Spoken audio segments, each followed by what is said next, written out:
di kelas G semester 5 PAI. Tugas kita di mata kuliah metodologi penelitian. Jadi nanti untuk minggu depan itu kebagian sesinya diskusi. Sudah dibagi 10 kelompok ya. Oke, diskusi.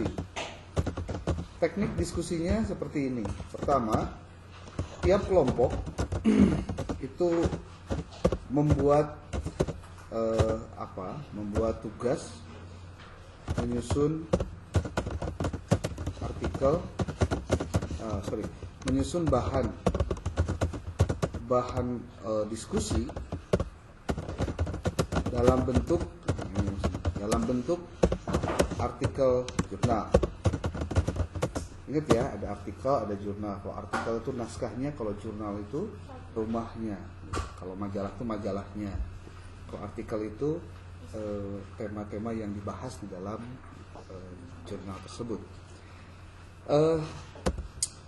Template-nya diambil dari template jurnal akademik. Tadi sudah disampaikan. Kemudian yang ketiga, tiap kelompok itu menyusun juga PPT-nya sebagai bahan materi. Ya. Kemudian juga menyusun yang namanya soal, pretest dan post-test dan soal post-test. Kalau ditanya, Pak, soalnya berapa buah? Jangan lebih dari 15. Ya, maksimal dari 15. Jadi 15 aja, gitu ya. Hah? Nggak usah. Soal aja, tapi kelompok harus tahu jawaban dari soal yang dia buat. Pretest atau soal post-test masing-masing 15 buah yang bentuknya di Google Form kan. Google Form. Kemudian nanti di-share sebelum pelaksanaan diskusi. Oke. Kemudian kelompok juga harus menyusun yang namanya notulensi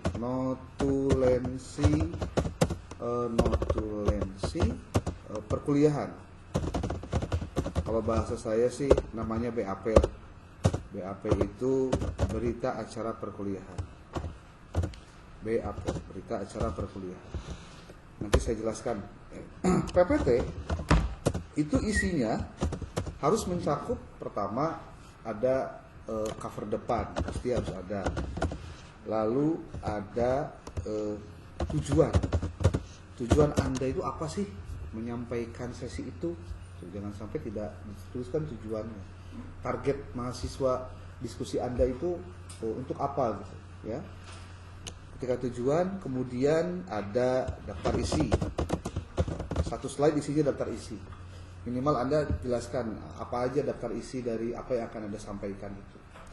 Kemudian yang keempat itu adalah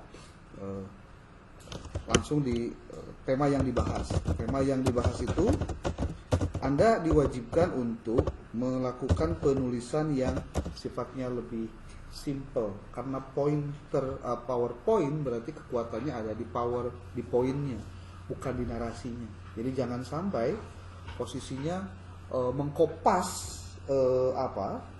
bahan yang ada dalam artikel yang dibuat dimasukkan ke dalam PowerPoint, bukan itu ya. Jadi harus bentuknya pointer. Kalaupun mau ada penjelasan, biasa kan kalau di PowerPoint itu ada bagian bawahnya yang kosong untuk itu, boleh di situ dituliskan. Tapi kalau kalian nulisnya di Canva, biasanya kan Canva lebih simple juga ya, lebih baik seperti itulah. Kalau misalkan bisa dalam bentuk Canva, silakan bentuk yang menarik lah ya, yang kira-kira akan lebih banyak memaparkan kemampuan si narasumber terhadap materinya, bukan membaca PowerPoint gitu. Jadi PowerPoint itu sebetulnya hanya menampilkan gagasan-gagasan utama, sementara narasi yang disampaikan oleh si narasumber atau si presenter itu adalah kemampuan yang ditangkap oleh si narasumber tersebut terhadap materi yang dia kuasai gitu. Oke, tema yang dibahas. Lalu kemudian ada simpulan, kemudian ada penutup. Penutup itu maksudnya bisa dalam bentuk skema, gambar ataupun juga yang lainnya. Yang penting bisa lebih mudah untuk dituliskan. Kemudian pretest itu dimulai pada saat perkuliahan dimulai. Jadi model Bapak sekarang masuk jam lebih dari 12.30 ya, karena di perjalanan ya tadi. Kalian kalau untuk perkuliahan tetap aja dimulai jam 12.30 untuk melakukan pretest dulu. Nah, pretest itu durasinya maksimal di 5 menit. Tidak banyak-banyak, 5 menit. Ya, jadi kalau ditanya pretest itu di awal masuk, kemudian durasinya 5 menit saja, 5 menit. Jadi pada saat menyusun si soal pun itu harus dengan soal yang mudah untuk dibaca, keterbacaannya jelas. Jangan sampai orang yang mau mengerjakan soal ngahuleng lah maca soalnya sebab mungkin terlalu panjang kah atau mungkin berbelit-belit kah dan lain-lain. Durasi 5 menit. Dan pastikan bahwa hasil dari pretestnya langsung diketahui oleh oleh peserta. Bisa nggak? Bisa kali. Itu mah kewajiban si presenter ya untuk menyiapkan itu. Lalu yang setelah itu ada lagi post-test. Post-test juga sama. Nanti setelah perkuliahan selesai. Ya, model kuliah sudah ditutup lalu post-test. Jadi jangan setelah diskusi lalu langsung post-test, jangan. Sama ini durasinya juga di akhir sesi. Durasinya 5 menit juga. Pastikan soal pretest dan posttest berbeda. Walaupun jumlahnya sama, tetapi isinya berbeda. Jangan sama. Jadi kalau pretest itu untuk merangsang dan menyiapkan si peserta untuk peduli terhadap kegiatan perkuliahan karena kita mau mulai nih. Tetapi kalau untuk post-test itu adalah untuk mengevaluasi secara umum apa yang disampaikan itu bagaimana keterserapannya oleh peserta. Gitu. Kemudian tadi apa? PPT, pretest dan post-test. Untuk sekarang notulensi. Hasil pretest dan post-test wajib diposting atau ditampilkan, diupdate di grup supaya langsung diketahui hasilnya, dan nanti juga bakal ketahuan siapa yang hadir dan siapa yang tidak. Maka nih saran saya, nanti pada saat si presenter mau menyusun pretest, tolong pastikan atau posttest nama si penulis atau pengisi atau mahasiswa yang mengisi pretest dan posttest itu dia tinggal milih nama, jadi bukan menuliskan. Paham nggak maksudnya? Itu untuk apa maksudnya? Nanti ketahuan kalau yang nggak hadir kan ada yang kosong. Si tampilan mahasiswa yang ketika ditampilkan tuh kosong, ketahuan yang tidak hadir siapa. Kemudian kalau notulensi itu dibuat sebagai berita acara selama proses perkuliahan.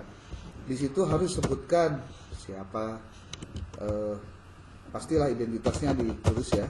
Identitas itu satu, nama dari Nama presenter siapa saja yang hadir, nama kelompok, nama presenternya siapa saja, kemudian kelas, semester,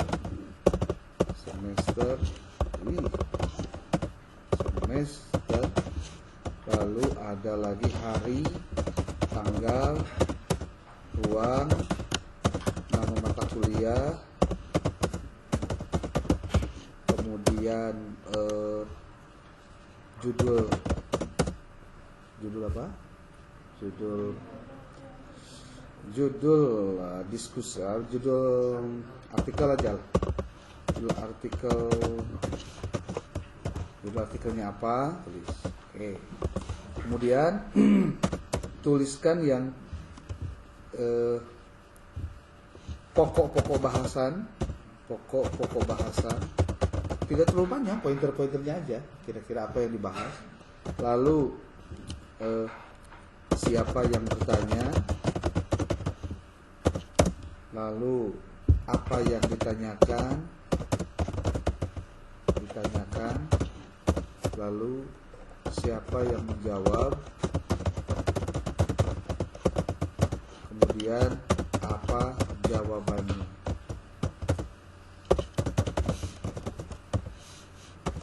Kemudian terakhir itu diisi yang tidak hadir siapa.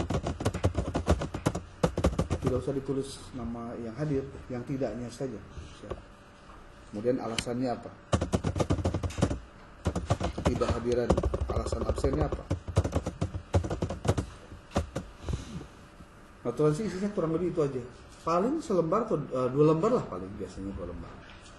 Dan itu ditulis boleh setelah kegiatan perkuliahan selesai. Jadi bisa di minggu depan dikumpulkan. Dan semua bentuk ini ditanggung jawabi oleh PJ. Jadi semua bahan-bahan ini termasuk minggu depan berarti kan sudah harus selesai semua tugas dari tiap kelompok. Itu bahan-bahannya dikumpulkan oleh PJ. Jadi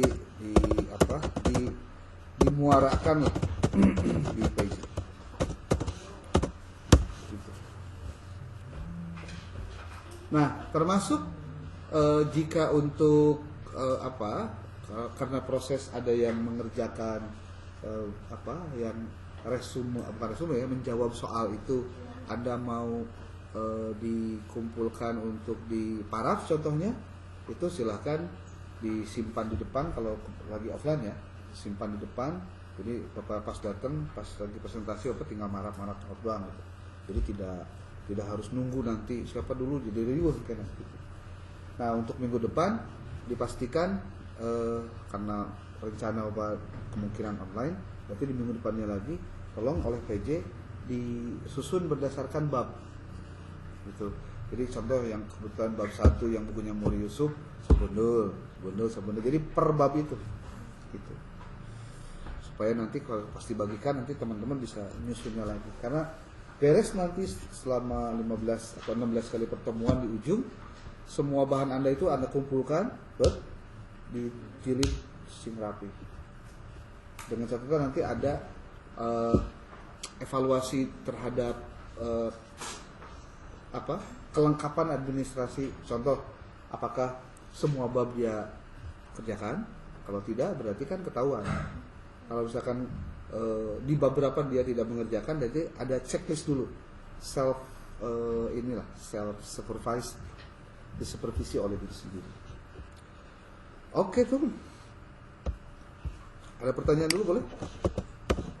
Ya. Kalau yang podcast itu soalnya PG juga sama, semua PG. Karena lebih jelas, lebih cepat lah. Karena targetnya bukan untuk apa-apa, targetnya supaya aware aja. Dan mohon untuk bisa secara jujur, tidak berbuat curang dengan menyampaikan dulu bocoran soal ke luar kelompoknya. kalau pas ngerjainnya malah buka Google, Sebaiknya tidak. Bukan sebaiknya, janganlah. Makanya ini kalau kalian orangnya rada cengeng seetik, pengerjaan soal menggunakan Google Form pakai timer.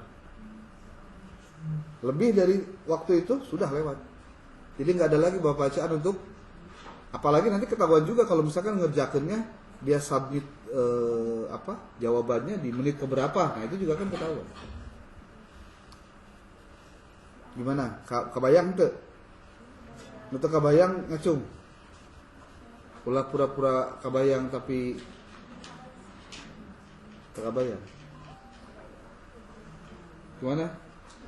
Bayang. Oke? Silakan yang mau nanya. Ya. PG.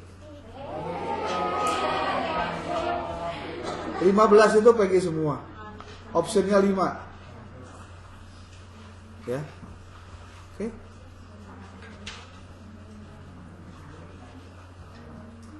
Bisa? Yuk. Hah?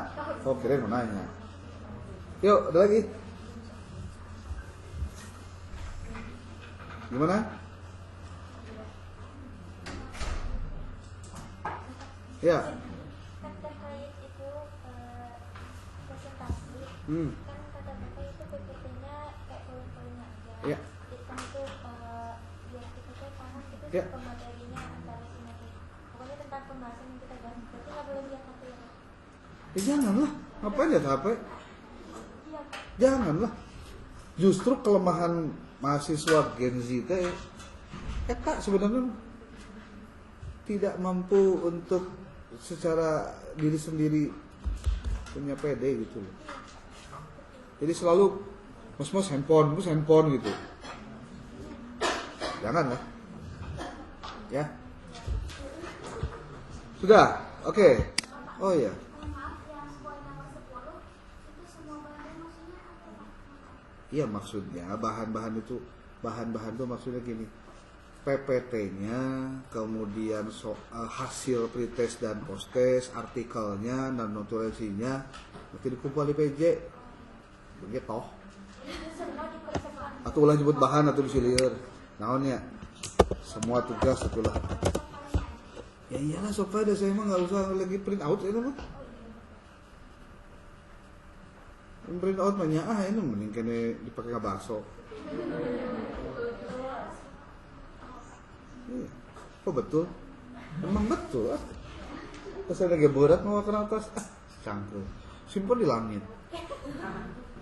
Ini di cloud. Ada lagi? Ya. Tadi yang dikasih syarat-syaratnya berarti kalau di ringkas berarti kita ngumpulin 4 ya Pak. Aktivitas zona, PPT, soal, pelaksanaan aktivitas sama konferensi. Itu. Itu teh untuk kelompok doang, maksudnya buat presentasinya aja. Oke. Kemudian mohon untuk, nah ini nih, dari mulai sekarang semua tugas dikumpulkan di PJ ini untuk diskusi kelompok ya, kelompok. Kenapa? Sekarang saya bicara tentang tugas apa itu? Menjawab soal, ya. Menjawab soal itu dikumpulkan tiap minggu untuk mendeteksi.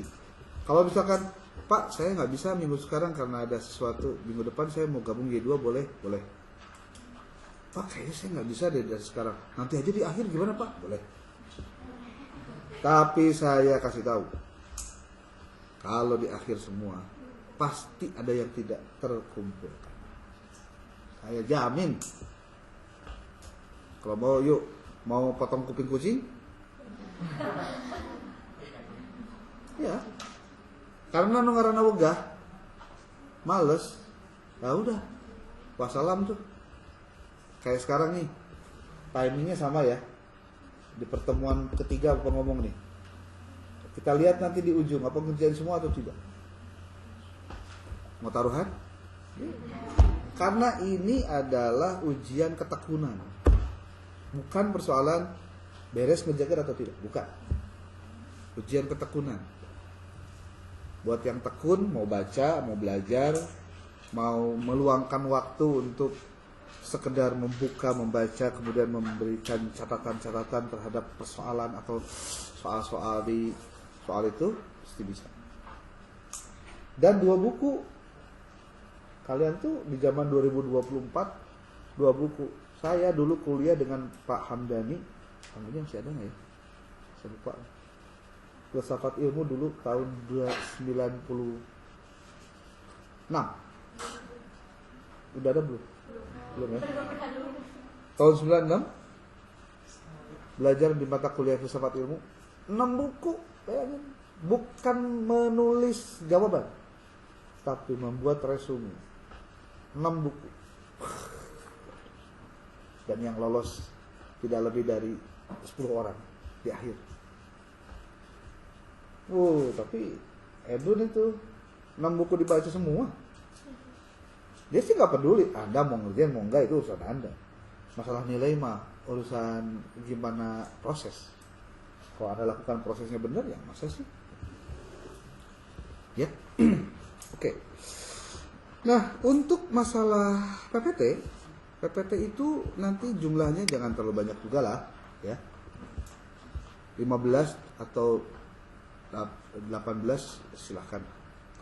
Kemudian waktu presentasinya juga tidak panjang. Anda presentasi maksimal di 15 menit, maksimal.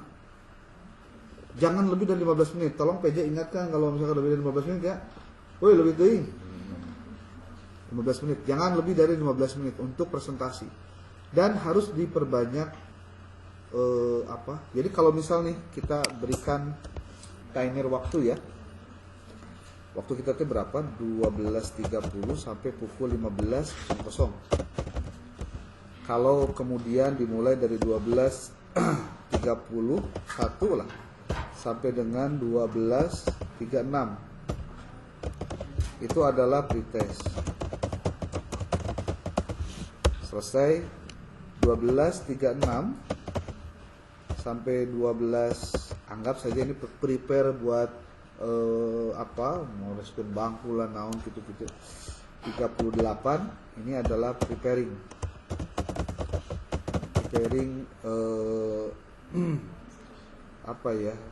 discussion ya. Discussion ini sebelum persiapan dia melakukan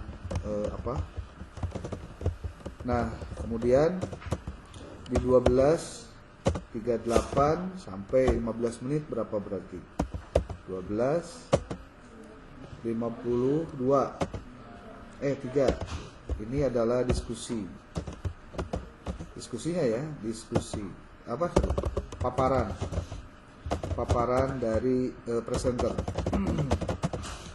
Kemudian kalau 12.53 sampai dengan 13.00 ini adalah pertanyaan-pertanyaan. Pengajuan pertanyaan-pertanyaan. Nah, untuk pertanyaan-pertanyaan ada 2 cara. Ada satu dengan cara menyampaikan langsung pada saat sesi diskusi, atau dia tulis buah kertas, tulis nama, kasih ke presenter, silahkan. Teknisnya bebas. Kemudian di 13.00 sampai dengan 14.00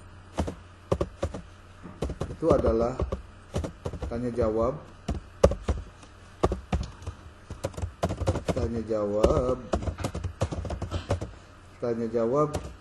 presenter dan audiens. Kemudian 14.00 sampai dengan 15.00 itu sesi dosen, bagian paparan. Mungkin bukan 45 deh. Sebab 14.45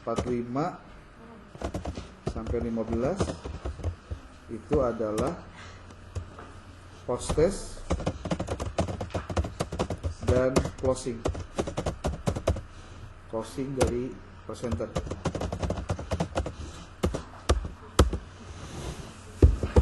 Gitu ya, Jadi waktu dosen 45 menit untuk paparan. Halo? Bangun yang ribet, dia ngapa gue sih? Cara cing we? Hah? Yuk, ada lagi yang mau sampaikan? PJ, paham ya? Oh ya? Bisa ya? Nah, semua kelompok minggu depan harus sudah menuntaskan artikelnya. PPT-nya boleh nanti, tapi kalau artikelnya itu harus di awal. Oke, sekarang saya mau langsung ke penulisan artikelnya. Perhatikan baik-baik.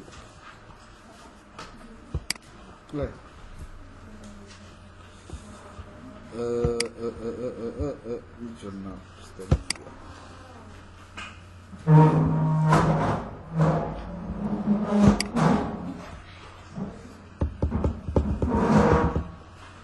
Mohon untuk betul-betul memperhatikan tentang bagaimana cara melakukan penulisan artikel. Dimulai dari kelompok 1, konseptualisasi masalah penelitian ya. Oke. Ini kelompok 1 dan 2 sebetulnya temanya sama tentang masalah. Tapi memang ada beberapa konten yang berbeda. Tahap pertama kalian untuk menulis itu adalah kalian harus download dulu apanya? Template-nya. Oke, template-nya. Nih, template-nya masuk ke sini. Ini ada jurnal template. Nih.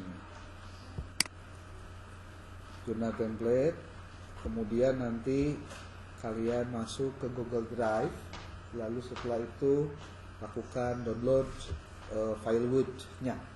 Oke. Pak, jurnal epistemik teh naon? Jurnal itu jurnal yang saya dirikan dengan kawan-kawan di Research and Literacy Institute, teman-teman di organisasi ini. Jadi tidak berafiliasi dengan kampus, tapi ini memang independen. Ini kalau sudah nanti ketemu ini, diklik, kemudian download. Oke, sudah download, nanti kamu perhatikan template-nya. Template-nya itu kamu boleh cek di bagian ini.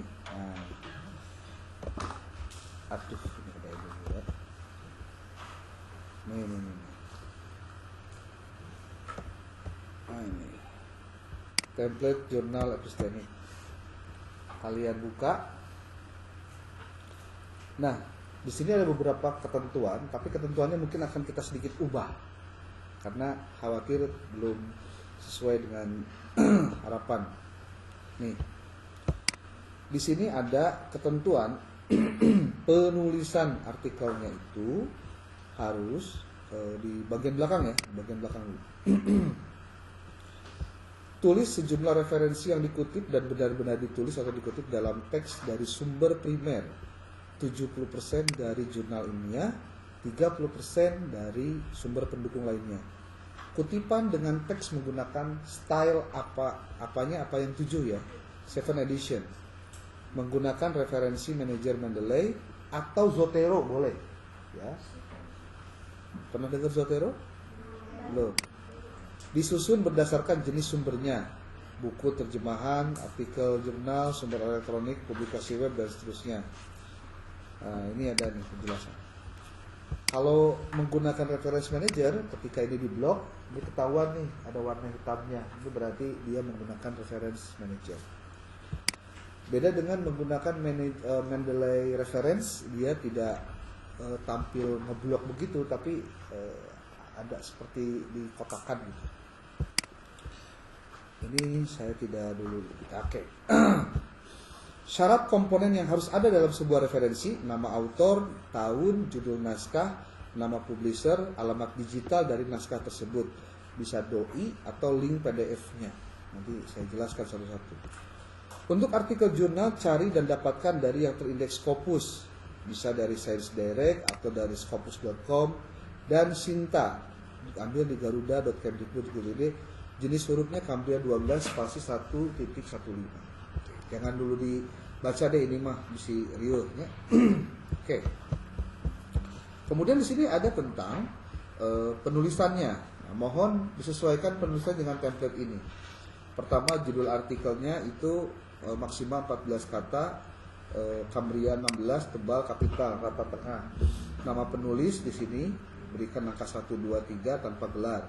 Institusi penulisnya tulis seperti UIN Sunan Gunung Bandung. Corresponding email, kan kalau dalam satu kelompok biasanya suka ada ketuanya, tulis institusi penulis di sini juga ada lagi, ada alamat emailnya, tulis alamat email. Alamat email tiap masing-masing anggotanya.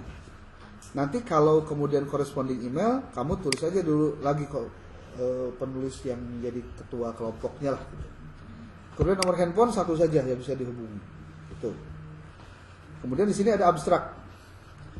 Ada abstrak itu dalam bahasa Inggris, ada abstrak dalam bahasa Indonesia. Abstrak bahasa Inggris minimal berisi atau terdiri dari background of problem, objectives, research questions, research methods, research result, and impact relevant to research questions. Abstract is written in one paragraph in English using Cambria font size 10 with one space. The number of words in an abstract of maximum 200 kata. 200 kata maksimal untuk dibuatkan seperti ini. Lihat nih abstrak titik 2 ya, tuh titik 2. Kemudian kalau bahasa Inggris miring gitu loh, ya. Keywords 1, 2, 3, 4, 5 dan seterusnya. Lalu ada lagi abstrak, minimal berisi latar belakang masalah bla bla bla bla sama. Jadi terjemahan bahasa Inggrisnya, ini terjemahan bahasa Indonesianya. Kemudian pendahuluan. Nih, lihat. Pendahuluan mencakup latar belakang masalah dalam penelitian yang jelas, singkat untuk mendapatkan kenapa masalah tersebut perlu dipecahkan atau dijelaskan. Pendahuluan dapat dibuat menjadi 4 paragraf. Ini simple. 4 paragraf dengan rincian. Paragraf pertama membahas fenomena, paragraf kedua membahas tentang masalah utama, paragraf ketiga membahas tinjauan studi terdahulu. Novelty kebaruan dari artikel ini dipastikan dan ditunjukkan secara eksplisit di bagian ini. Kemudian paragraf keempat membahas tujuan, urgensi atau pentingnya argumen atau asumsi studi. Jadi hurufnya Cambria 12 spasi 1.12 15. Ini pendahuluan. 4 paragraf saja. Tapi satu paragraf itu bisa beberapa kalimat. Makanya jangan sampai terjadi satu paragraf itu hanya satu kalimat. Keliru. Karena satu paragraf itu harus ada paragraf inti, ada paragraf penjelas, ya. Ada paragraf utama, ada paragraf penjelas. Gitu. Kemudian ada metode. Nanti saya jelaskan satu persatu dulu, ya. Metode. Bagian metode nih menjelaskan langkah-langkah yang dilalui dalam melaksanakan penelitian atau studi. Oleh karena itu perlu ditunjukkan secara rinci kepada pembaca mengapa metode yang digunakan dapat diandalkan dan valid dalam menyajikan temuan penelitian. Bagian metode ini, penelitian ini harus menjelaskan metode penelitian digunakan, bagaimana prosedur dilaksanakan, penjelasan tentang alat, bahan, media, dan instrumen yang digunakan, penjelasan tentang desain, dan lain-lain. Saya baca saja. Menulis subtitle dalam metode harus dimasukkan dalam paragraf, bukan poin atau penomoran. Untuk penelitian kualitatif, seperti tindakan kelas, studi kasus, dan lain-lain, perlu ditambahkan kehadiran peneliti, subjek penelitian, informan yang membantu, serta cara menggali data penelitian, lokasi dan lama penelitian, serta deskripsi pengecekan keabsahan data penelitian. Itu ditulis dalam bentuk paragraf. Dalam penulisan paragraf metode ini, Anda tidak lagi mengutip definisi dan pengertian dari konsep-konsep metodologi penelitian. Yang harus Anda tulis adalah bagaimana tahapan penelitian ini Anda lakukan. Ini surutnya 12 spasi 1.15. Nanti saya jelaskan, tenang. Kemudian setelah pendahuluan, bagian keduanya metode, bagian ketiganya adalah hasil dan pembahasan. Itu judulnya tidak boleh dirubah, hasil dan pembahasan. Ada lagi subtitle dari hasil dan pembahasan ada hasil penelitian. Kemudian nanti ada pembahasan. Jadi ada dua tuh, ada hasil, ada pembahasan. Apa bedanya hasil dan pembahasan? Nih, ketentuan utama dalam penulisan temuan penelitian atau kajian adalah sebagai berikut. 1. Menyajikan temuan penelitian atau kajian secara singkat dengan tetap memberikan keterangan yang cukup untuk mendukung kesimpulan. Boleh menggunakan tabel atau gambar, tetapi tidak mengulangi informasi yang sama dengan memberikan narasi di bagian bawah tabel atau gambar sehingga pembaca dapat memahami tabel atau gambar yang disajikan oleh penulis. Setiap temuan penelitian atau kajian harus ditafsirkan dengan benar menggunakan ejaan baku.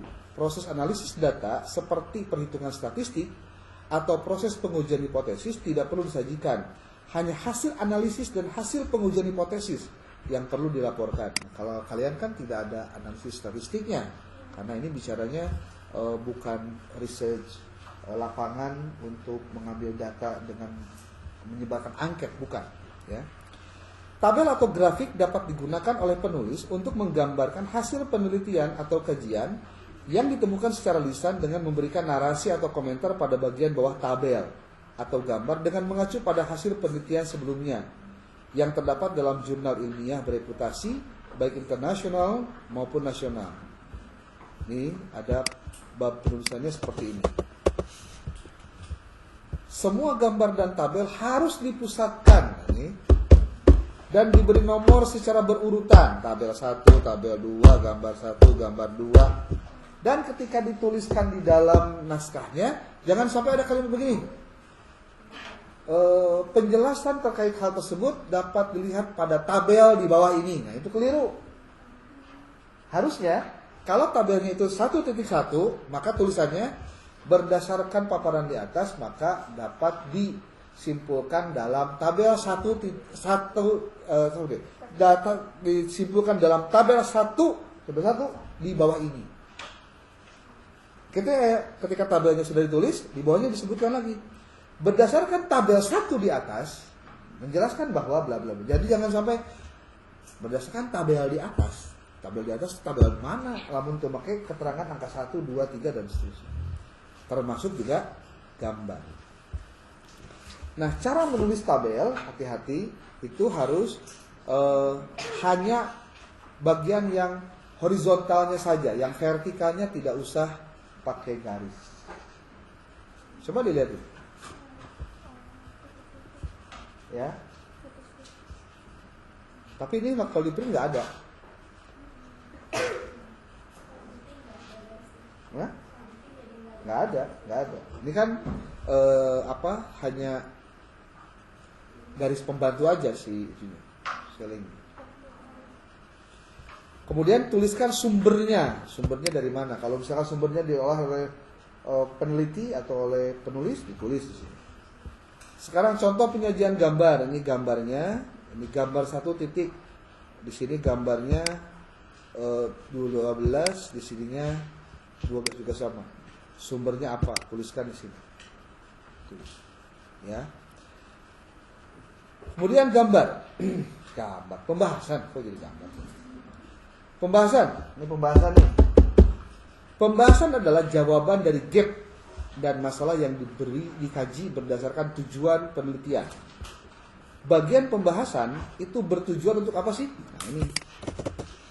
Pertama, bahwa pembahasan itu bertujuan untuk menjawab rumusan masalah atau pertanyaan penelitian atau kajian.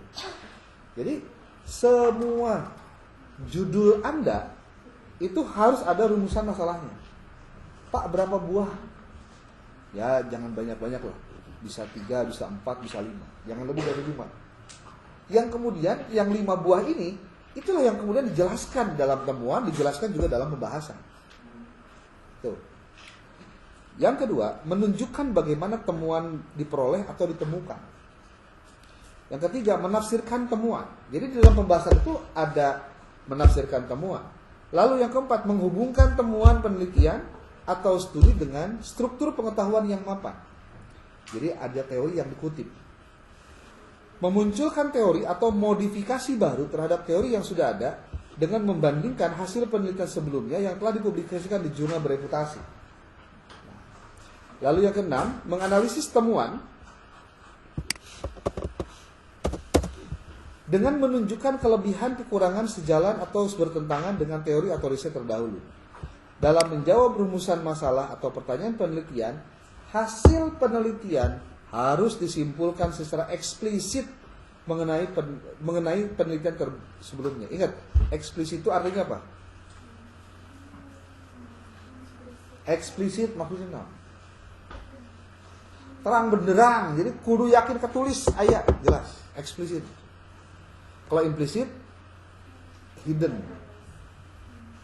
Ya, kalau implisit, hidden. Tapi kalau eksplisit, harus nyata, ada, tertera dan terbaca. Maksudnya. Kalau implisit mah menunjukkan tidak jelas, tapi maksudnya kedinya. Tapi kalau eksplisit, jelas tujuannya apa? Interpretasi temuan atau kajian penelitian dapat dilakukan dengan menggunakan logika empiris berdasarkan teori-teori yang ada atau hasil penelitian terdahulu pada jurnal-jurnal bereputasi baik internasional maupun nasional. Sedangkan temuan berupa kenyataan di lapangan diintegrasikan dengan hasil penelitian terdahulu atau teori yang ada. Nah, untuk keperluan tersebut penulis wajib merujuk pada jurnal internasional seperti di Scopus atau jurnal Berexinta dan seterusnya. Nih. Tadi apa yang pertama? Pendahuluan, metode, hasil dan pembahasan, kemudian simpulan. Bukan kesimpulan, simpulan. Memang yang benarnya nulisnya simpulan, bukan simpulan. Nah, coba lihat nih baik-baik. Di sini dijelaskan banget sebetulnya. Gua dibaca itu supaya kamu nggak ada yang ngewe.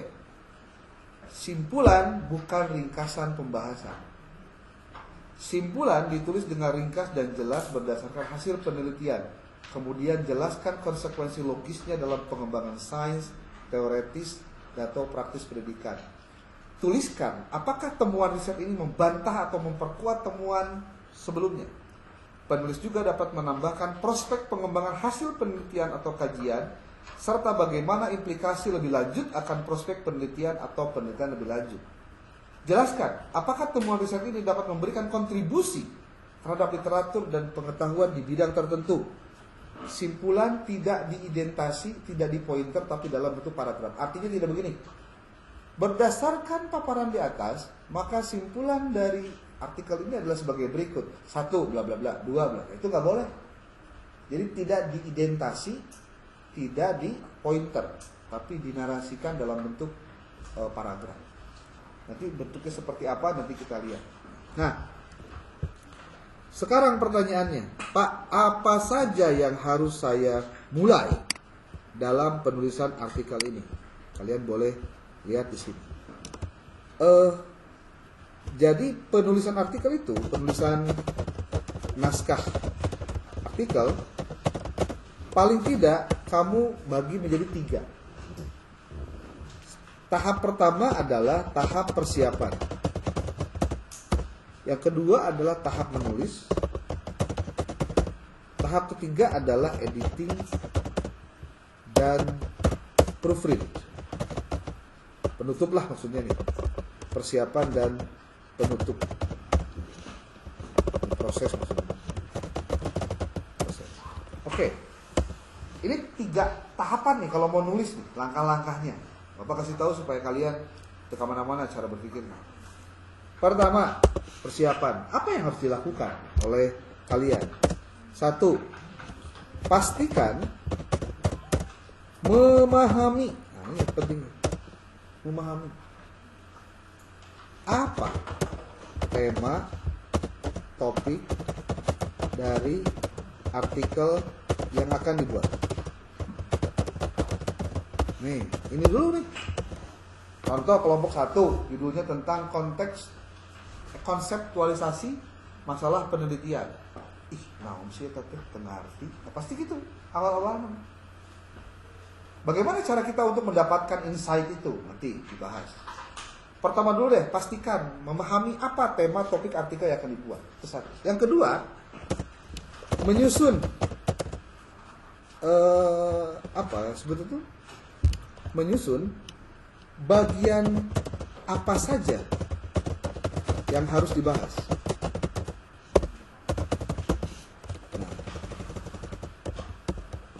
Tentukan judul. Nah, tentukan judul yang akan dipakai.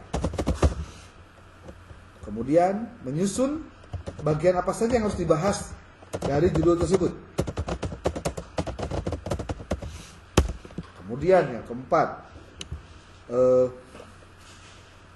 menyusun kata kunci dari judul dan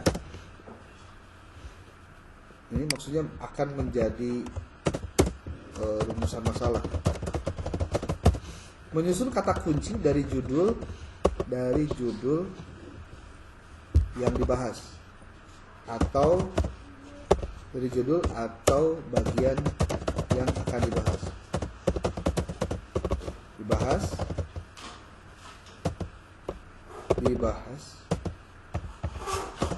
jumlahnya 3 sampai dengan 5 buah kata kunci ya.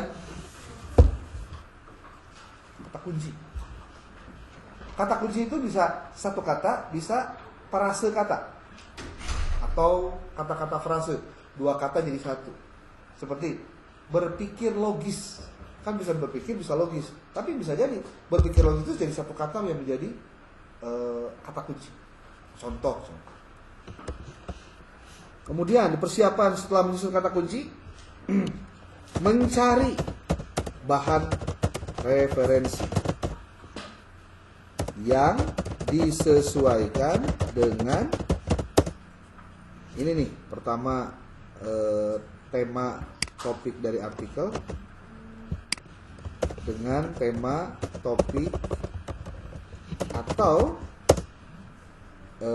kata kunci. Berarti ya, berarti bagian yang akan dibahas dan kata kunci dan atau kata kunci. Mencari bahannya, referensi.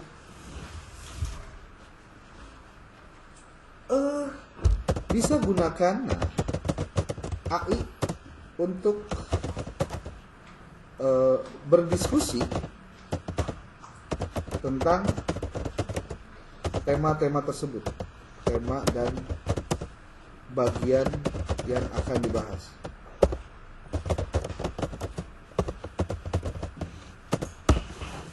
AI-nya apa saja? Bisa ChatGPT, bisa Perplexity, bisa Kubah apa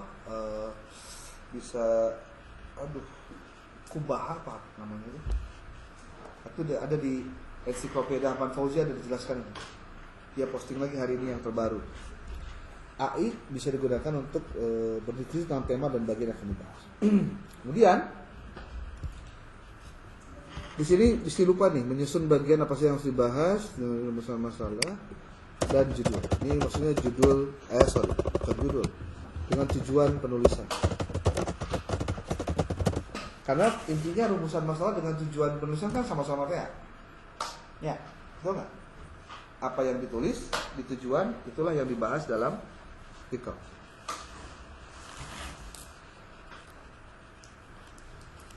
Kemudian pastikan reference manager dan maksudnya Mendeley dan atau Zotero sudah terinstall di laptopnya. Itu persiapan hukum kan? Ya, nah ini mencari referensi dari mana saja. Pertama, berupa buku ya, buku. Buku Bapak kan sudah ngirim tuh 26. Mau ke warung itu 26. 26 buku sudah ada. Ditambah artikel ilmiah yang terindeks Scopus, atau DOAJ atau Web of Science, WOS. Dimulai pemahamannya dari sekarang mencari itu. Nanti kita lihat bagaimana caranya, gampang. Kita step by step sekarang ya. Mencari, oke. Sekarang Bapak mau praktekin satu saja, menggunakan yang gampang sekali untuk kalian gunakan. Anda bisa pakai di ChatGPT 4.0, bisa pakai langsung di sini, atau mau pakai konsensus juga bisa.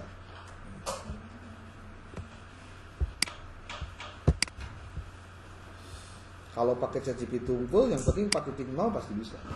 Kalau 3.5 yang biasa ya, itu ada kelemahannya. Karena data yang dia miliki hanya sampai tahun 2023. Belum diupdate sampai dengan sekarang. Contoh. Hai. Diajak ngobrol, jangan dulu apa? Jangan dulu dititah dulu lah. Orang mah di sana nitah sih, jadi WC. Kenapa ini internetnya nih? Aduh, lemot ya sini teh. Aduh, kamu di pojoknya.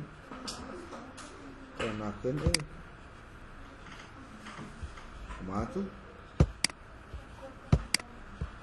Enggak ini tuh enggak jalan jadinya tuh.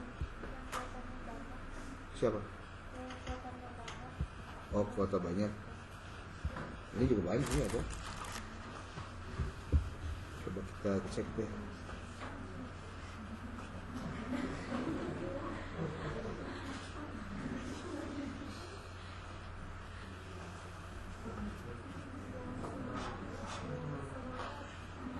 Tuh, hese tuh lemot.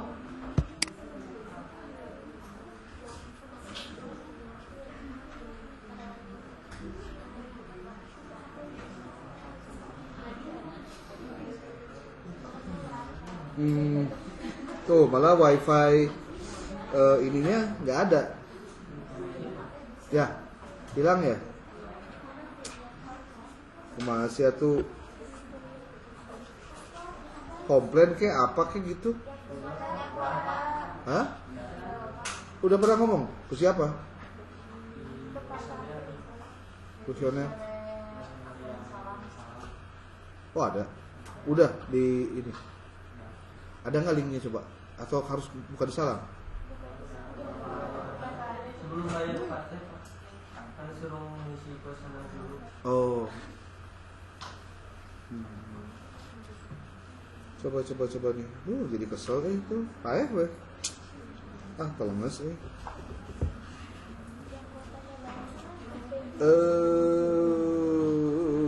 connecting sharing.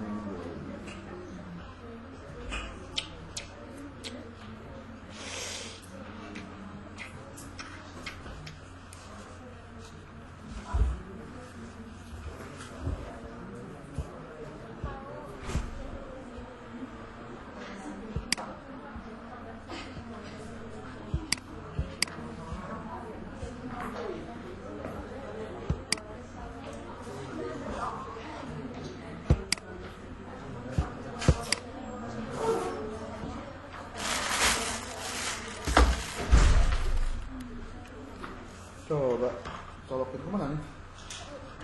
Coba panjangnya ya? Sok, colok. Oke, coba lihat sini baik-baik. Parahun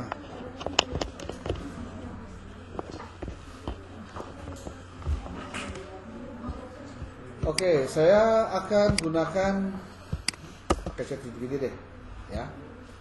Nih, ini sekalian tutorial dikit-dikit lah.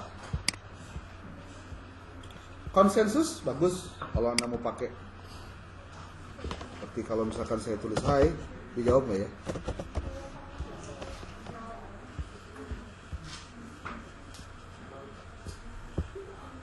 Halo, can I assist you? Bukan, tuh. Pakai dodong. Ngertiin tuh? Itulah. Apakah kamu paham tentang metodologi penelitian?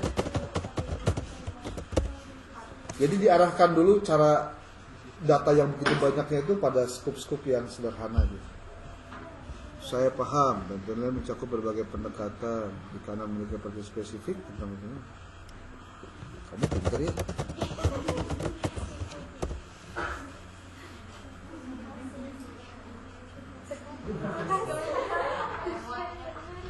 Emoticon mana nggak ada emoticon malah.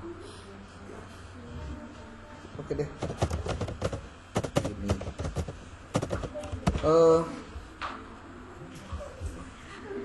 apa yang saya menanyakan tentang konsep aktualisasi masalah. Kelompok 1 ya, mana kelompok 1?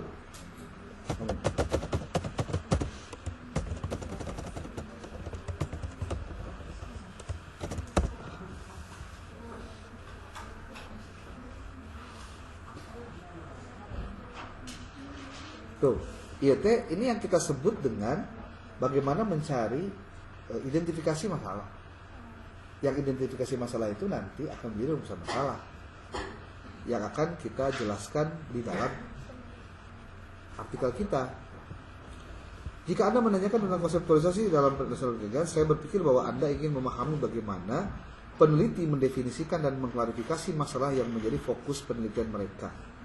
Konseptualisasi masalah penelitian adalah tahap awal yang sangat penting dalam proses penelitian. Tuh. Jadi Anda sambil ngobrol, sambil chatting, sambil nyerap ilmu, sambil baca. Harusnya cerdas loh. Andanya, bukan ininya ya.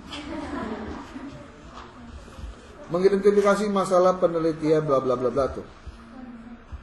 Bukan udah bagus. Minimal harus punya gambaran kan? Terus weh. Oke. Nih, jika saya ingin menulis tema tentang konseptualisasi dalam bentuk artikel ilmiah, bagaimana menurut Anda?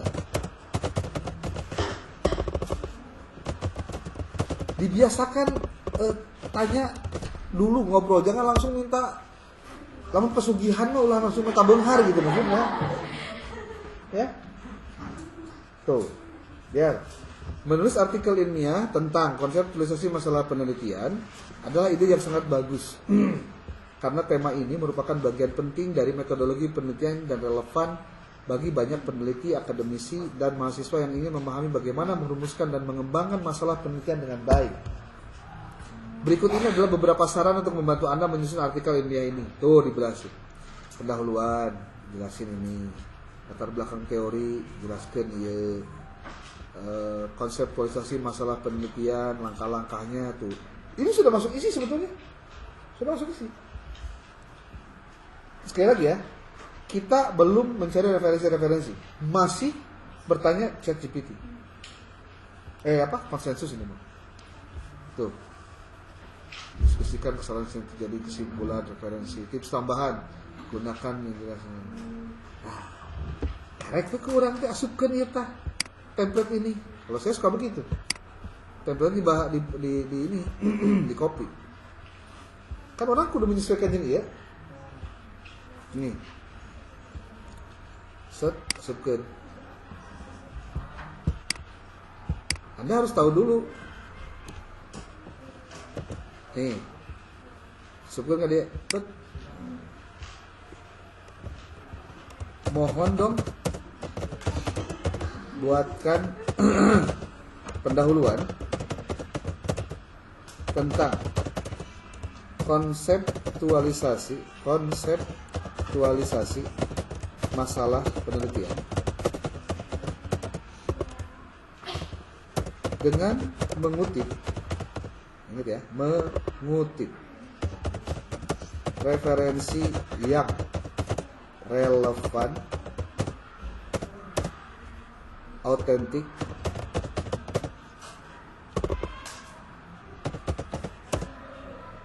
relate berhubungan maksudnya,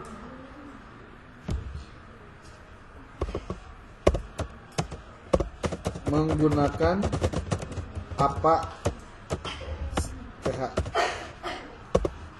style dengan ketentuan sebagai berikut.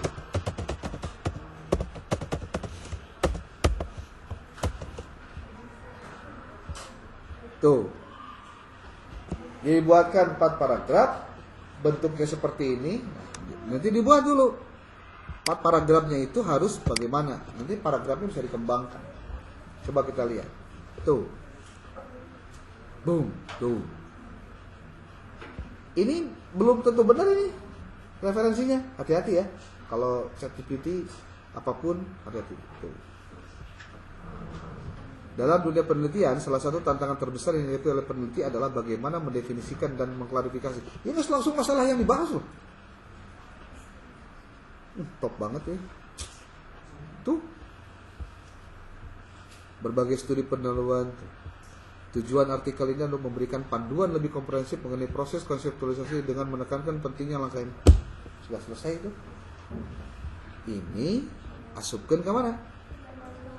Karena ini kan baru beres nih, baru beres ya. Tapi kita belum merapihkannya. Baru membuat, kalau bahasa saya itu, membuat bangunan awal.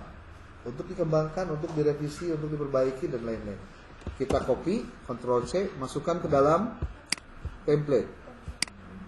Ini template-nya, perhatikan baik-baik. Di blok,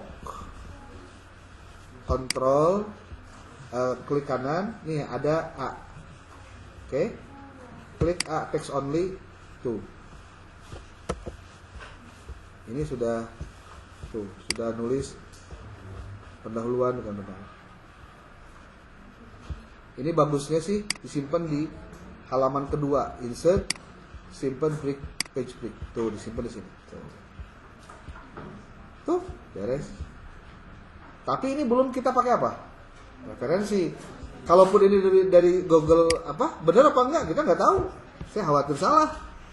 Sementara sebagai seorang peneliti, sebagai penulis, jangan sembarangan menulis referensi kecuali Anda tahu persis dari mana referensi dikutip. Nah, maka untuk menyelesaikan ini, nih tahapan berikutnya ya. Anda coba cari ke bagian referensi-referensinya.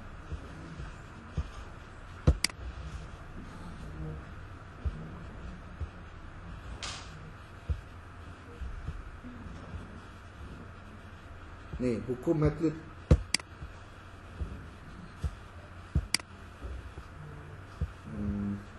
Banyak. Bukan benar. Metode penelitian kuanti kuali. Kalau bahasa Inggris gimana?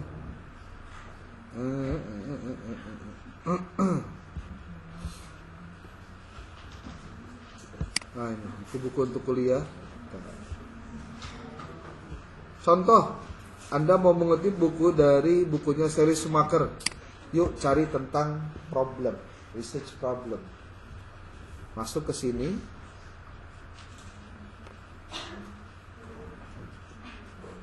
Nih bukunya kan yang ini nih.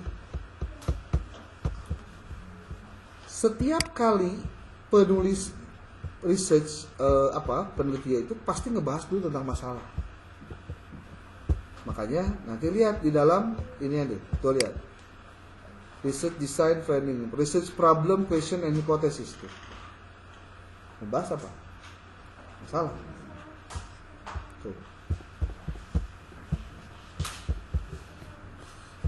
Kalau misalkan Anda bertanya, Pak, bagaimana caranya saya supaya memastikan cepat saya membaca bagian mana yang harus saya kutip? Gampang. Anda Ctrl F, tulis research problem. Tuh, ada penjelasan. A formal statement of the questions or hypothesis that will be investigated through empirical research. Itu kalian lihat, research problem dalam buku ini ada 157, 58, 60, tuh nambahan terus. Ini satu kata saja. Research problem itu satu katakan. Tuh. Tuh. Research problem. Tuh, ayat di dia. Tuh, di sini juga ada. Using evidence, the impact of evidential research of school and policy makers seeking to improve educational practice. Nah, mengidentifikasi problem. Nah, Anda bisa lakukan penulisan seperti ini kalau mau melakukan revisi ya, pengutipan. Gambar 1.1 mana sih? Nih, ini kan. Research problem itu kan nomor 1 nih. Jadi menurut si Schumacher dengan si apa ini? Sally Schumacher, dia berarti menunjukkan bahwa research problem itu nomor pertama. Nih, dia menuliskan identification of research problem fase pertama begins with determining valued outcomes. Nih, berarti kita sudah mendapatkan paling tidak 2 kesimpulan. Pertama bahwa dalam penulisan educational research problem itu disebutkan nomor 1, ya. Kemudian yang kedua, isi dari research problem itu adalah determining valued outcomes, menentukan outcomes nilai dari outcome-nya. Itu udah ketemu di sini. Nah, atau kalau kamu mau dibuat lebih lebih ini nih, lebih cerdas ya. Ini penuh kopi. Nah, nih. Nih. Kamu masukkan ke ChatGPT bisa atau ke Perplexity juga boleh. Ini. Nih, kalau ada kata-kata begini berarti ini ada strip yang dikutip dari buku yang harus diperbaiki. Kalau ada kotak ya, ini kan di kotak nih. Tuh. Tuh ada kotak-kotak begini tuh. Nah, saya ingin Anda buatkan simpulan terkait masalah penelitian berdasarkan narasi di atas.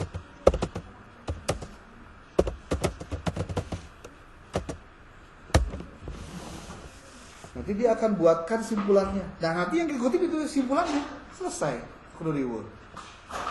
Tuh. Berdasarkan narasi yang diberikan, masalah pendidikan dalam konteks dampak penelitian pendidikan terhadap praktik sekolah dan kebijakan pendidikan berfokus pada proses pengembangan. Masalah utama dalam penelitian ini adalah bagaimana mengidentifikasi dan merumuskan masalah penelitian yang relevan dan bernilai dalam pendidikan, serta bagaimana memastikan dengan demikian dan mengerti pentingnya pendekatan berkelanjutan sistematis. Nah, jika saya ingin mengutip khusus bagian research problem atau masalah penelitian dari narasi di atas,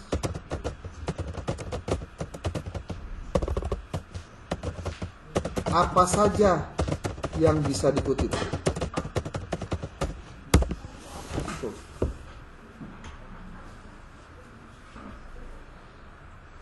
Jika Anda mengikuti bagian sesuatu berhubungan dengan masalah penelitian, tuh, ini nih, apa nggak apa nggak gampang? Gampang banget sebenarnya. Yang penting tuh ngerti bagaimana cara untuk mendapatkan bagian apa yang diinginkan oleh kita. Jadi kalau dalam bahasa saya, dengan adanya teknologi begini, Anda nggak usah banyak-banyak baca sebetulnya. Kopi set suruh dia baca, Anda tinggal kopi masukin, nanti dibahas semua. Masih nggak pintar. Cung di sini yang setelah Bapak ngomong masih kena ngerti.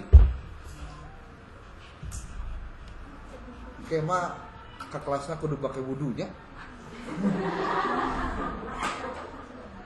Bener? Nih masa, dilihat nih.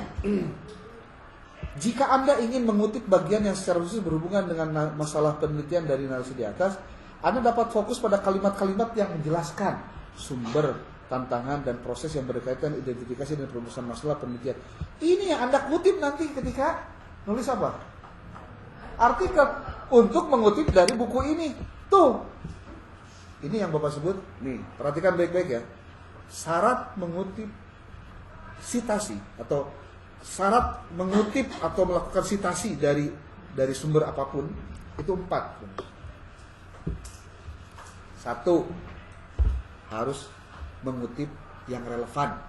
Kade, yang tidak ada hubungannya jangan dikutip dong. Masa kamu nulis artikel tentang metodologi penelitian kamu ngutip yang tidak berhubungan dengan metodologi penelitian, kan ngaco. Kedua, tadi relevan. Kedua, harus otoritatif. Otoritatif itu artinya bukunya yang memang atau sumbernya yang memang itu punya level bagus gitu. Level bagus itu gimana maksudnya Pak? Jadi kalau kamu mensitasi bagian dari buku itu teh, kamu tuh kebawa jadi tulisannya halus gitu. Karena ternyata si bukunya juga atau si sumbernya itu bagus gitu. Otoritatif itu penulis kayak buku Schumacher ini, itu bagus bukunya, jangan salah. Creswell, ya, buku-buku Creswell itu bagus untuk dikutip. Yang ketiga, otentik. Apa otentik itu? Kamu ngebaca bukunya, gitu loh.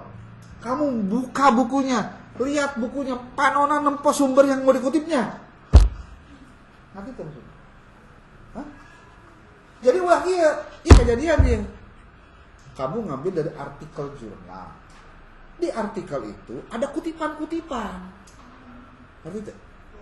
Kamu kutiplah semua yang ada di artikel itu, diasupkan ke artikel kamu. Itu yang blow on. Kamu tuh nggak baca sumber asli dari si artikel itu ngutip dari mana gitu loh. Ngerti itu sih maksudnya? Jadi harusnya yang dibaca itu apanya? Sumber yang ditulis oleh si penulis artikel itu. Maksudnya ya kayak buku ini kan buku asli, buku Babon. Baca langsung dari bukunya.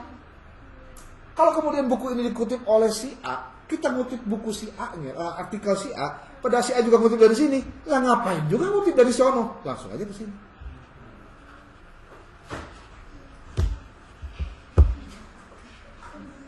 Itu yang ketiga. Nah, yang pertama tadi? Satu lagi, apa coba? Ayo, nah.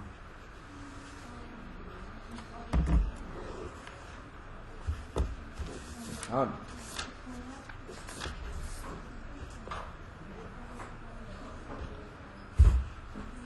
Yang keempat adalah harus yang update. Update dong. Update maksudnya mana? Ulah di jalan adul maksudnya. 5-10 tahun terakhir. Update. Kecuali untuk tema-tema tertentu kayak sejarah, maka itu memang bagusnya yang lama. Ini baru satu ya, ngutip dari satu buku. Baringan ukur iyo doang sebenarnya kurang dikutip teh. Masya Allah. Oke, ini baru satu. Kita lanjut lagi buku yang selanjutnya. Tentang research problem nih, kelompok satunya. Buku apa lagi nih ada? Fundamentals of Educational Research, Macmillan. Nih, buku nih.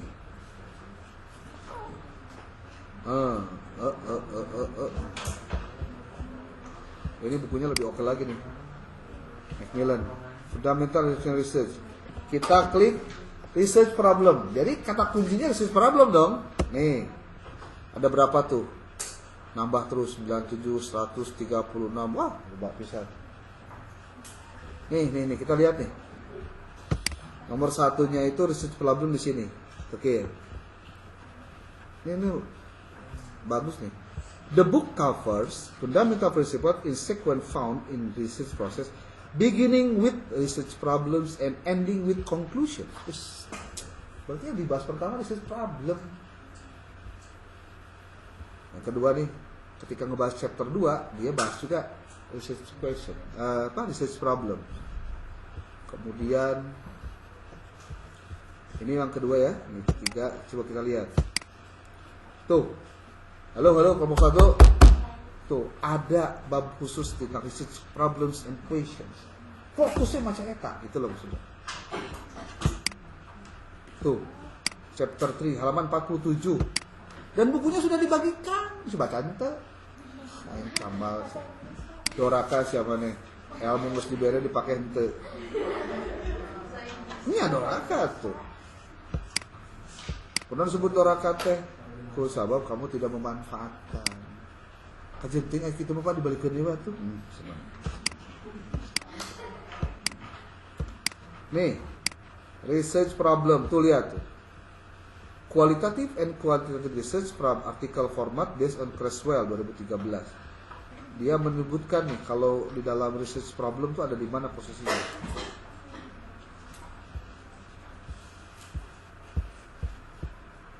Siap. Mantap kiai. Introduction research problem.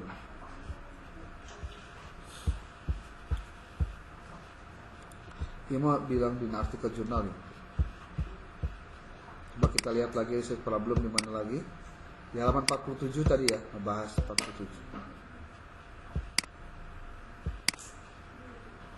Tuh. Research problem itu dibuat bab khusus.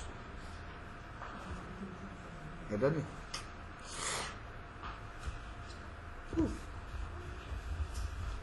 Penjelasannya di sini. Tuh. Makanya kenapa tadi Bapak bilang ketika kamu bikin PPT harus ada tujuan. Ini sama nih penjelasan tentang ini juga tuh. Chapter outline learning objektifnya apa?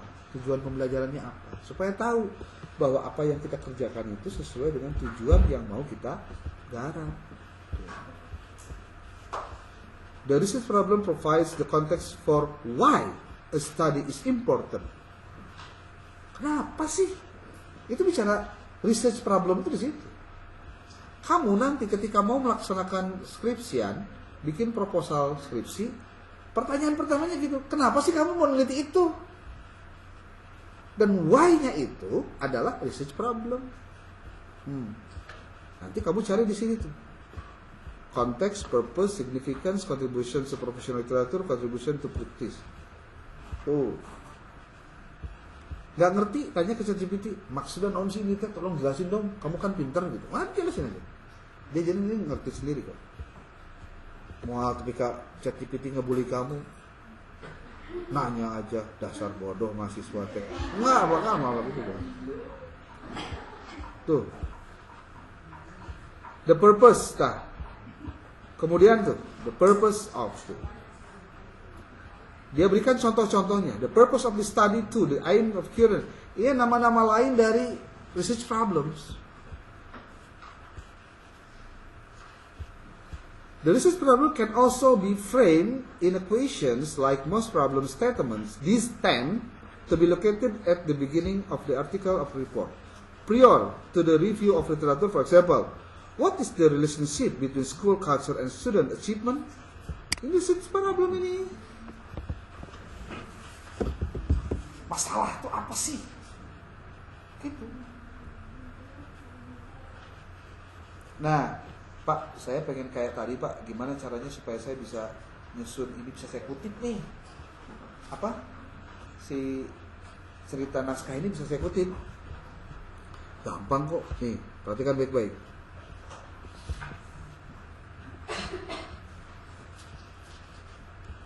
Nih, kamu lihat source of research problems. Sumbernya di mana sih masalah penelitian teh? Jelasin di sini. ada skepticism and intuitions, ada interest and experiences, applying theory, previous research, penelitian terdahulu. Tuh. Jadi kamu boleh menyebutkan begini. Kalau misalkan mau, ini kayak berapa mega sih? Berapa mega? Oke, 7 mega mah bisa lah. Ya tinggal baik-baik. Tinggal baik-baik nih. Panona ulah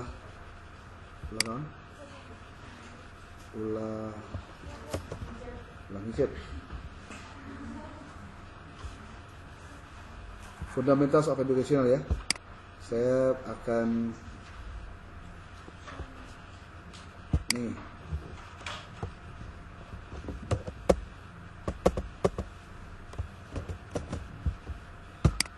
Kalau mau lebih ekstrim lagi begini caranya. Kamu buka ChatGPT, masuk ke text file, upload to komputer. Kamu masuk ke bagian tadi, ke bukunya, kamu open, berarti kamu sudah upload gitu ya. Ini lagi proses. Kalau 7 mega relatif kecil.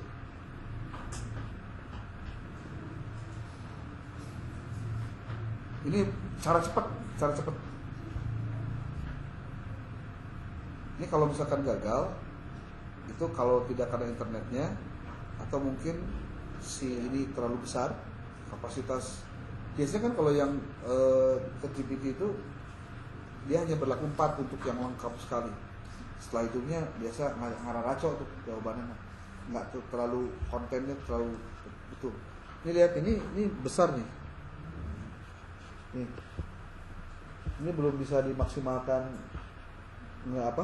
nge-upload semua, belum bisa nge-upload semua. Gini, tulisannya bisa begini. Saya ingin mengutip dari file tuh, nggak bisa. Tapi nggak bisa ya. Tuh, file upload to network ini.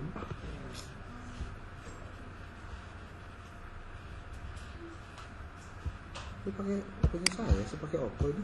Kenapa ya?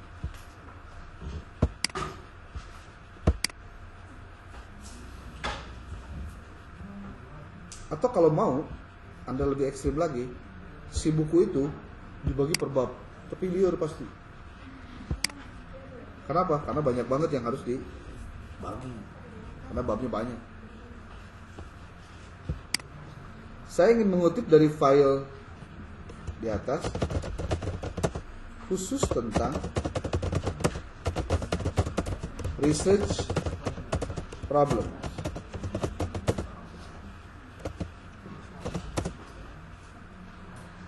Tampilkanlah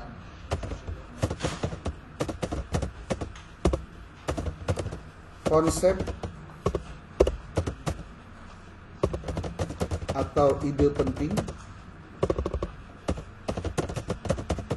yang bisa saya kutip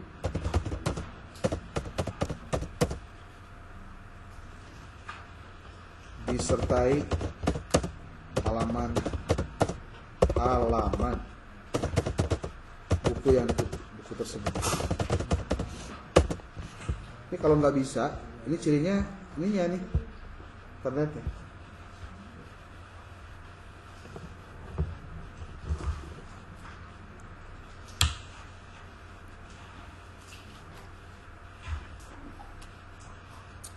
Tapi sepanjang apa yang tadi disampaikan bisa dipahami ya. Ini nggak senian, naon sih, gitu. Pendahuluan mau beres tuh, tinggal dilengkapi, diberesi dan dituntaskan ininya, disesuaikan aja. Seperti ini lihat, baik-baik, lihat baik-baik. Dalam dunia penelitian, salah satu tantangan terbesar yang dihadapi oleh peneliti adalah bagaimana mendefinisikan dan mengklasifikasi masalah penelitian secara tepat. Ini kan nggak ada citasinya. Coba kalian cari citasinya. Benarkah pernyataan ini? Kalau benar, yuk kita cari. Kira-kira sahawai sih anu pernah menyatakan pendapat siapa. Jadi kita mencari siapa yang berpendapat tentang itu. Gimana caranya? Masuklah ke Google Scholar. Google Scholar tahu? Namun tahu ngacu. Scholar Google. Tuh, lihat. Kiri lah dia.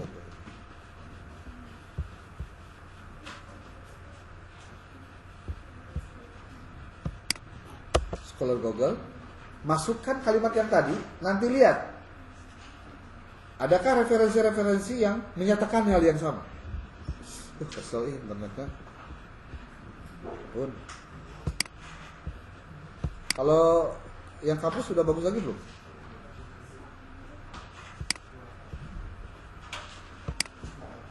Iya, tugas saya jadi nggak ada keluarin deh. Aneh.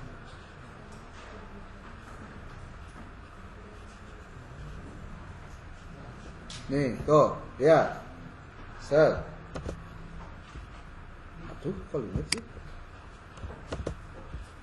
Nih. Tuh.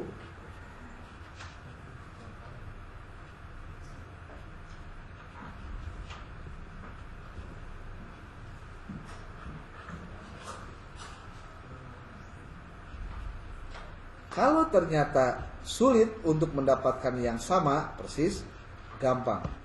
Kumaha carana Pak? Anda terjemahkan dulu ke dalam bahasa Inggris. Nih yang kanan bahasa Inggris. Tuh. Iya, karena bahasa Indonesia kan heula. Pindahkan ke bahasa Inggris. Dah, jadi copy, put. Set, copy ke, asupkeun deui kana Google Scholar. Keman neanganana itu berarti sumber-sumber yang berbahasa Inggris lagi. Ada yang sama nggak persis? Tuh. Nah, ini ada compile insight. Ini biasanya kalau diklik masuknya ke tipset.io. Kita lihat. Kalau tipset.io dilihat nih, tipset.io itu referensinya jauh lebih otentik, jauh lebih relevan. Tuh.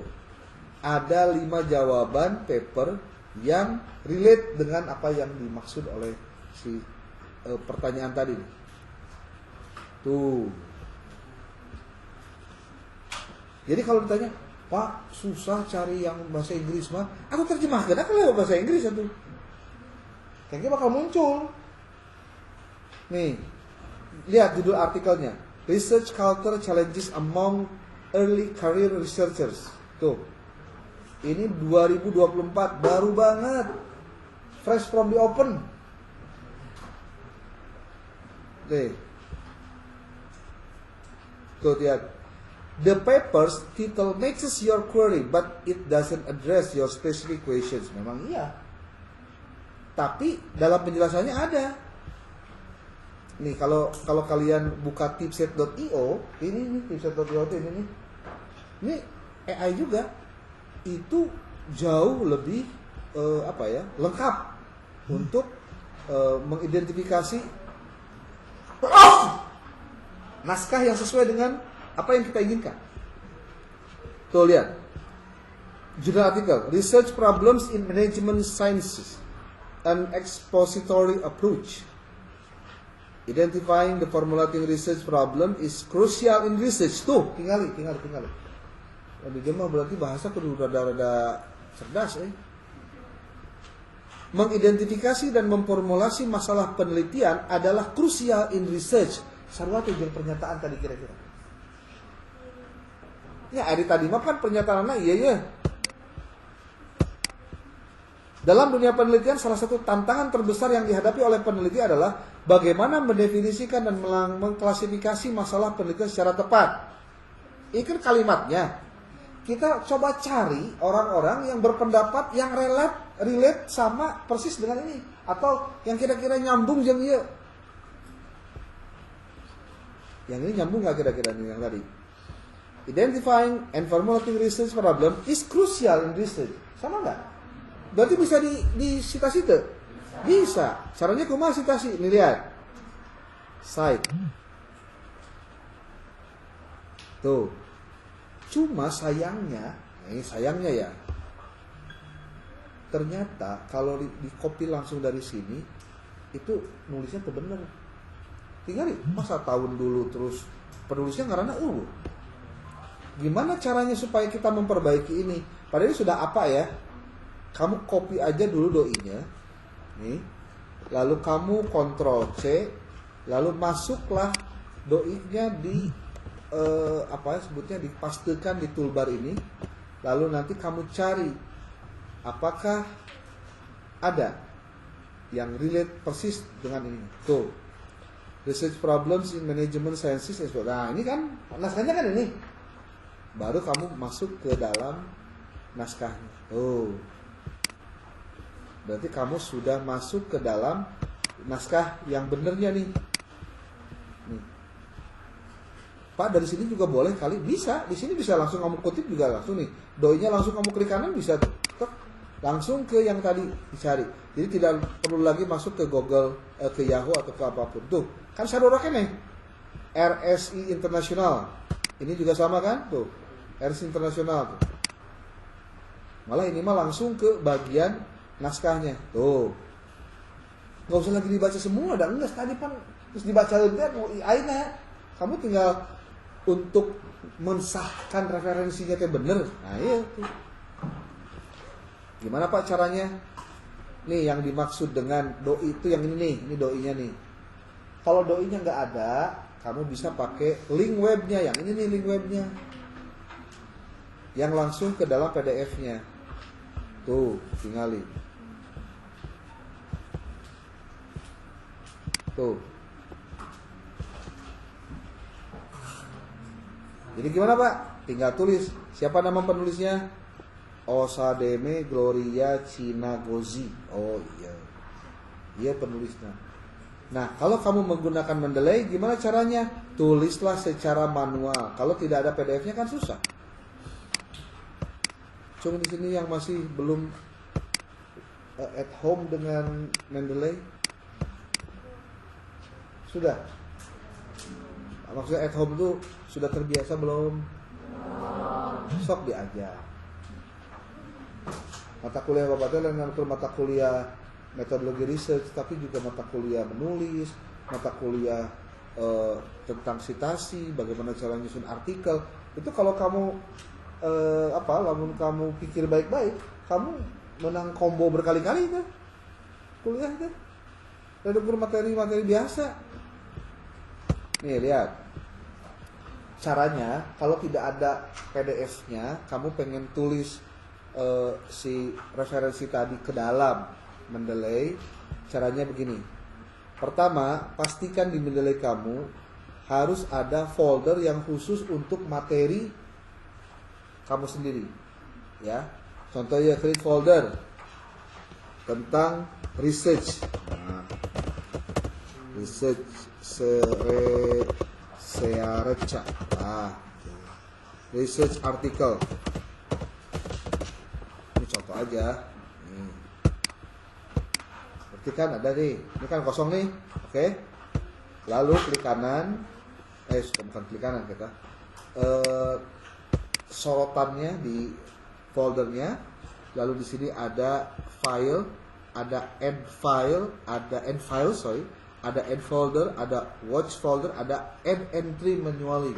Kamu klik yang add entry manually. Nah, di sini kamu nulis secara manual. Sekali lagi, kalau tidak ada PDF-nya dan ketika PDF-nya berantakan harus diperbaiki. Karena itu artikel jurnal, titelnya belum ada kan? Kamu tulis titelnya. Lihat baik-baik, masuk ke dalam website yang tadi. Nih, ini kan judulnya nih. Nih, copy judulnya, satu-satu. Ctrl C, masukkan ke Google Scholar lagi, Artikelnya klik tuh. Authors, ingat ya, nulis authors itu harus dari last name-nya dulu. Last name baru first name. Coba lihat sini. Osademe Gloria Chinagozi. Ini kopikan. Ya kayak Osademe itu ngaran apa namanya? Yalah, ikuti aja lah. Sini namanya kok begitu. Nih, masuk ke sini. Nah, Chinagozi-nya kita pindahkan ke depan. Tek. Ini koma di sini. Sorry. Nah, koma. Tuh. Beres. Set. Tuh. Jurnalnya apa nama jurnalnya? Nih, masuk lagi ke sini. Ring. Jurnalnya adalah International Journal of Research and Innovation in Social Sciences. Nah, ini IGRIS. Sud. Nah, biasanya kalau ada penulisan artikelnya, Pak gini ya artikel nah contohnya nih, kan dapat ya artikelnya, download dong, download lah, kok nanya sih, download lah, kenapa? Bisa tidak di manual kalau ada Word, kalau ada PDF-nya. Atau kalau untuk meyakinkan bahwa kamu mengutip dari sumber yang benar, ya tinggal ditulis lagi aja, jangan berdasarkan itu. Itu kan nggak muncul juga nih PDF. Wah ya nih, tahu. Nanti tulis aja itu si ODGJ, Osademe, Chinagozi lah, Chinagozi, tuh, Gozi. Oke, nih. Berarti Pak, udah ada nih filenya. Gimana dong? Gampang. Ini baik-baik, lihat. Don't blink. Nih, kita gagalin dulu ya yang tadi ya, digagalkan. Klik kanan, add files. Kemudian masuk ke mana? Ke download yang tadi. Masuknya ke dokumen. Chinagozi itu, sip, open, masuk nggak? Kepret masuk, temannya masuk. Tuh, so, kalau kamu memasukkan file PDF ke dalam Mendeley Desktop, keuntungannya 3. 1, kamu punya bahan yang otentik, oke? Yang kedua, kamu bisa membaca naskahnya langsung di sini. Tidak perlu buka PDF lagi. Karena dia sudah diupload ke dalam Mendeley Desktop. Yang ketiga, kamu bisa melakukan citasi langsung dari setelah kamu membaca. Coba lihat sini. Tuh, lihat ya. Ini jerongnya Teresia. Padahal ngarannya tadi sah. Tuh, ini bener tuh. Iya nana naon teh? Judulnya tuh, kamu lihat baik-baik. Inilah kenapa sebabnya kita harus betul-betul hati-hati ketika si artikel jurnal itu benar. Lihat judulnya, Influence of Psychological Well-being and School Factors on Delinquency During the COVID-19. Aing liar orang teh seperti ya. Makanya harus gimana? Diedit dong gitu ya. Caranya gimana? Nih lihat baik-baik. Tuh, dibuka ini. Oke. Ini di copy shoot. Klik kanan, langsung copy, masukin ke sini, Ctrl A, langsung Ctrl. Ini juga nerongnya Teresia dari mana? Sableng.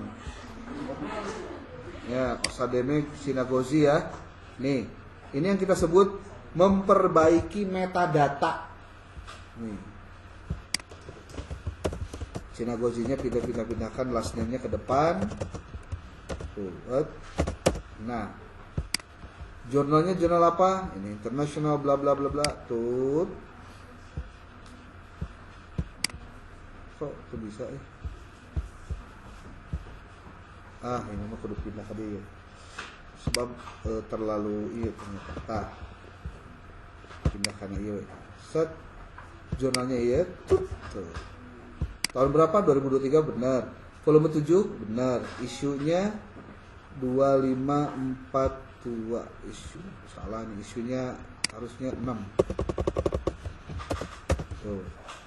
Volume 7 isu 6. Halamannya ada nggak di sini halamannya? Halaman berapa sampai halaman berapa? 438 kan nih tuh. Ada berapa? 1175. Ngaco tuh. Ngaco. Nah, itu perbaiki itu. 438.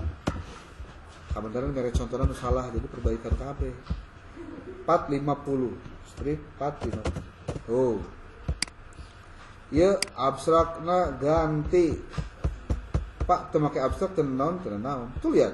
Makanya di the higher education sector needs to move from traditional marketing concept of student as ngaco mana emang. Tuh, tinggal. Ya. Ya enggak? Pak, gimana kalau saya kopikan ini? Terserah, tapi itu penting-penting amat. Euronya gimana, Pak? Euronya ambil dari sini. Tulis nih. Ini euronya ya. Lo ini perhatian nih, teh. Coba nanti perhatikan Baik rugi mana lu bayaran orang mah rugi. Nih. Euronya masuk ke sini, tuh. Terus doinya. Itu betul belum? Cek lagi. Ini doinya nih. Seru tuh. Udah. Kalau nggak bisa dari web dari ininya, klik dari sini ini. Tuh. Copy, masukkan ke Mendeley, masukkan ke doi ini, perbaiki tuh. Ini kalau diklik nih, ininya bisa memperbaiki semuanya. Tuh. Perbaiki emang. Ini tuh. Ini hapus ya lah, udah sesuai. Tuh. Sinagogi Gloria. Oke. Coba kita kalau misalkan nih mengutip ngasupkeun kana ieu. Kan ieu nya si Gloria reference is a citation. Nah, tapi ini teh kudu aya si heula. Mendeley-nya dibuka heula.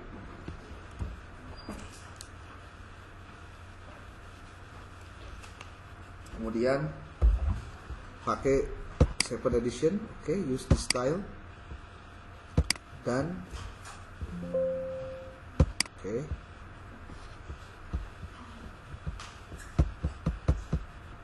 Tadi ya. Use citation. Please delete the place citation bibliography in indexed area. Oh, di delete hula cina itu. Saya tuh.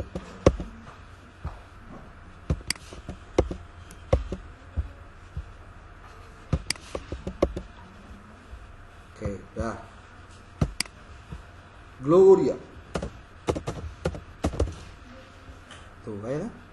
Klik ya. Oke.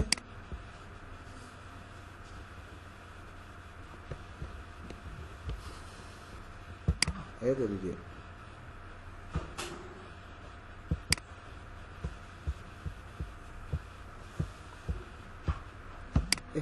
Mana Gloria? Limit deh.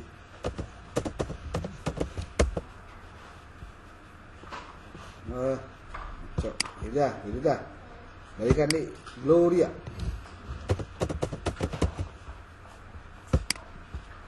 Oke. Tuh, langsung sinagogi. Udah. Keterangan tuh gampang. Nggak referensinya. Pak, saya mau mengembangkan ini menjadi 2 paragraf, bisa nggak? Bisa. Yuk, ini caranya. Iya. Ceritanya terus etik lah gitu. Saya ingin ini dibuat menjadi 2 paragraf. Anda masuk lagi ke ChatGPT. Nah, perintahnya kudu bener lah. Klik ya. Saya ingin kamu mengembangkan paragraf di atas menjadi 2 paragraf yang saling hubungan dan memiliki keterbacaan yang tinggi. Nah, ini cara dipakai teh keterbacaan. Mohon bantu tuliskan tambahan referensi dari artikel jurnal yang bereputasi 2015 sampai 2025.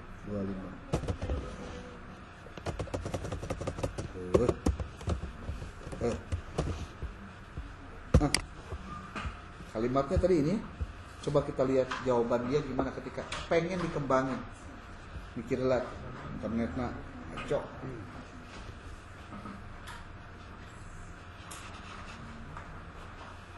Lila ini. Lihat waktu kenungguan internet. Oke, sudah pukul 15 pas. Ya, benar ya.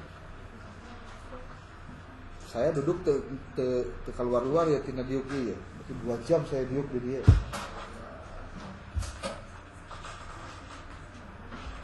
Tenang-tenang gitu tadi. Diuk kayak cangkel sebenarnya itu.